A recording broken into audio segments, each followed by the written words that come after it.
Exactly. Yeah. And it's something that you don't see. And again, the military, we breed it in. We have all these processes, and we have, a strict, from everything.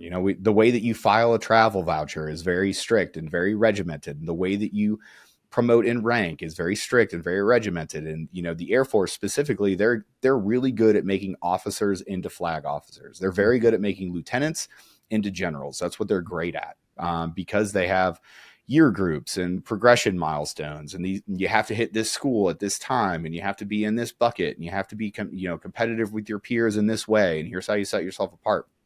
Those emergency breaks and those processes do not exist in the civilian world. They just don't. People, like, they'll look at that and be like, great, so what? So what are you going to do for me today? How much money did you save? Did you make us more efficient? Are you able to bring value? Can you communicate these things that you have in such a way that everyone else understands it? You can go into a room all you want and you can say all these things. If nobody understands or values those things, it doesn't matter. You're Yeah, just another dude. yeah. The straw that broke the camel's back for me to get out at 4 years, right? Because I was thinking about cross training back into something more high speed, right? To like kind of go do that thing that I thought I wanted to do when I was 17, 18 years old. Straw that broke the camel's back for me on that front was a conversation with my brother, who was an entrepreneur at the time. He's 6 years older than me.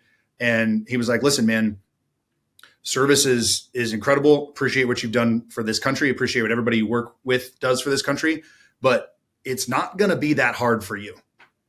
The Right. civilian life, work and life in the civilian sector is going to be more difficult, and it's going to challenge you in ways that you need to be challenged as a human, as a whole human, right? Like you were talking about, your transition is not just professional, it's also emotional, it's also relational, it's also mental, right? Like all of these things, you don't just transition from one job to another, you transition back into a world that you left, and you Mm-hmm. have to learn how to become a person again.